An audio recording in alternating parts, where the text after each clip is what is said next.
Hi, this is Fun with Research. I'm Susan Beyer from Audience Audit. Very happy to have you join me today.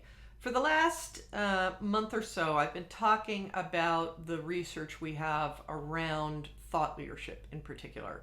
And we've got research with agency owners, we've got research with organizations building thought leadership, we've got research with thought leadership followers about what they want. And the striking thing to me is that we have this dichotomy going on between what organizations building thought leadership say and what they're actually doing.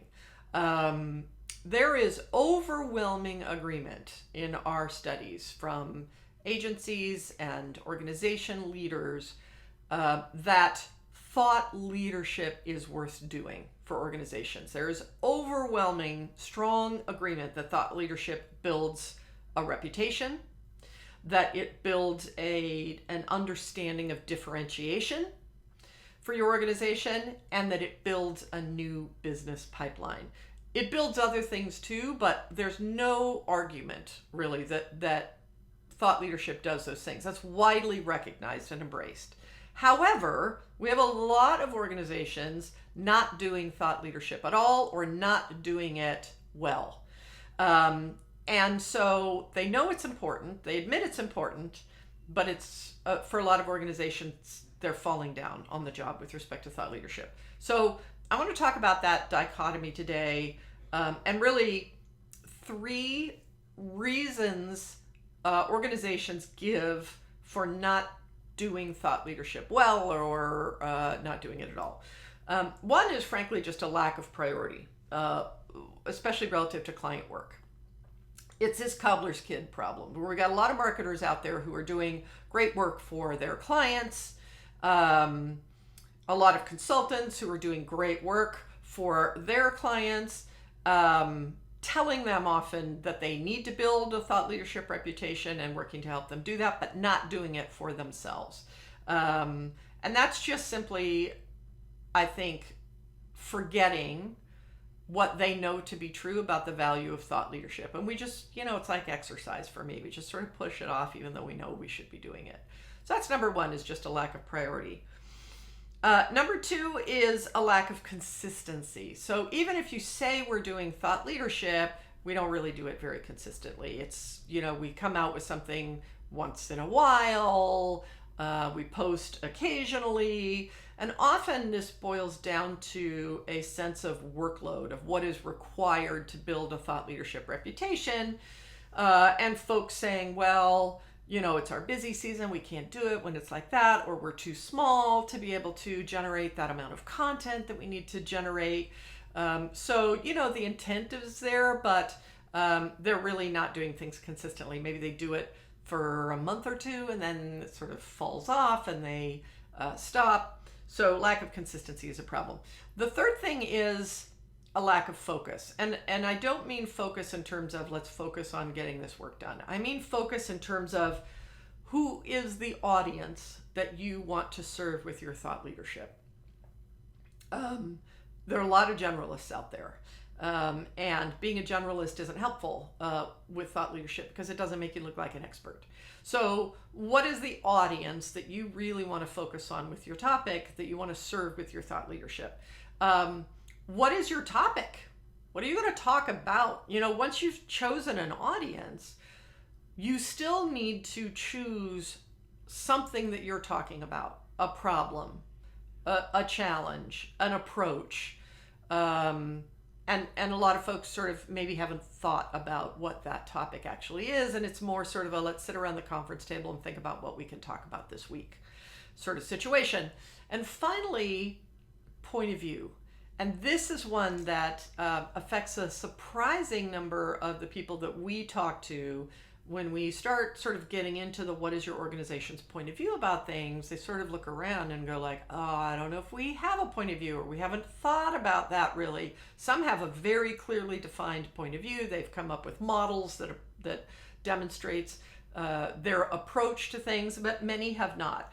And if you have a lack of focus on audience, your topic, or your point of view, you've got a problem from a thought leadership standpoint, because that just kind of means you can go anywhere, but you're not going anywhere special. So those three are very, very critical, and we hear that a lot.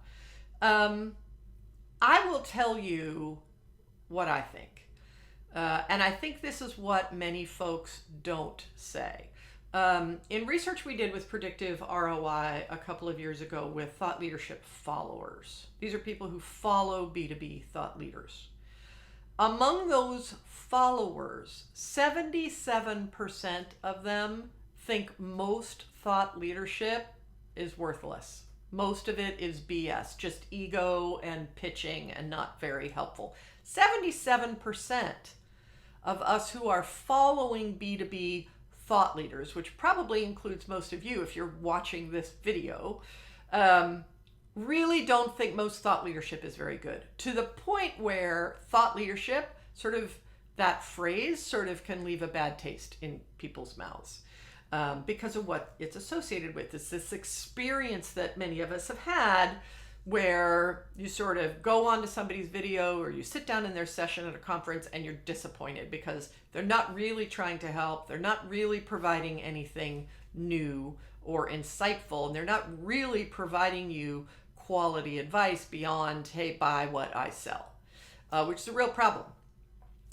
I think a lot of the pushback on thought leadership efforts, activities, investments really comes deep down from the concern that we have that we will be one of those thought leaders that 77% are thinking about when they say thought leadership isn't actually very worthwhile for me to listen to. I think many of us have had the experience of seeing poor thought leadership, a lack actually of thought leadership, and we don't want to be in that camp. And if we don't have clear focus on our audience, our topic, our point of view, I get a lot of questions about, is this okay to support a thought leadership perspective? Are we good enough? Are we smart enough? Are we different enough? Are we helpful enough? Are we unique enough? I think there's a lot of insecurity around sort of just saying we're going to push our thought leadership reputation, and it's worth the time and it's worth the effort. And I think that's what explains this understanding that good thought leadership does all these great things for your organization, and then this gap and these sort of excuses for not doing it. I think a lot of it is deep down about insecurity because we've experienced poor thought leadership, unhelpful thought leadership, and we don't want to do that ourselves. And what I will tell you is, of the many, many clients that we've worked with, the many friends we have who are agency owners or strategic consultants, professional speakers, I'm here to tell you that you can be a thought leader. You don't have to compete with everybody else. You can come up with an audience that works well for you, a topic that you know deeply about and that you have a strong point of view about, and that is of value. And in fact, the narrower you go with those things, the more likely you are going to hit the bullseye with respect to the people who care about those things, who are struggling with those things, who are trying to address those things, and they will find you highly relevant.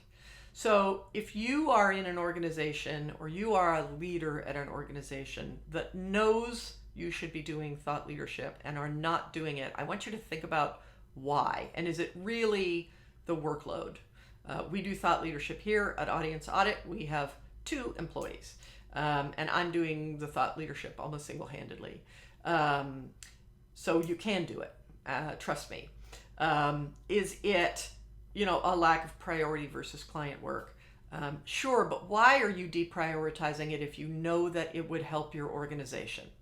And third, what are you stuck because you can't really define your audience, if you can't really define or land on a topic that seems like it would sustain a thought leadership initiative for you, you can't really pull together a point of view among your team.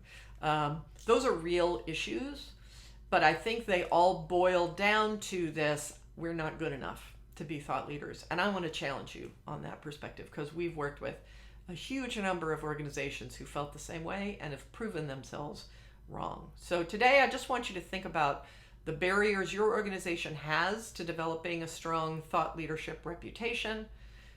If any of this resonates with you, there is help. There are ways to move forward. You just have to decide to do it. And so I would say that if you are listening, if you are working to learn about thought leadership, there's a very, very good chance that you can be in that 23% of us who don't question whether thought leadership is worthwhile, and who find value in it. So lots of folks following thought leadership out there, but they're having to be very, very careful in their selections of who they follow. I want you to be one of those organizations for those folks. So hit me up if you have questions about thought leadership. See you next week. Bye.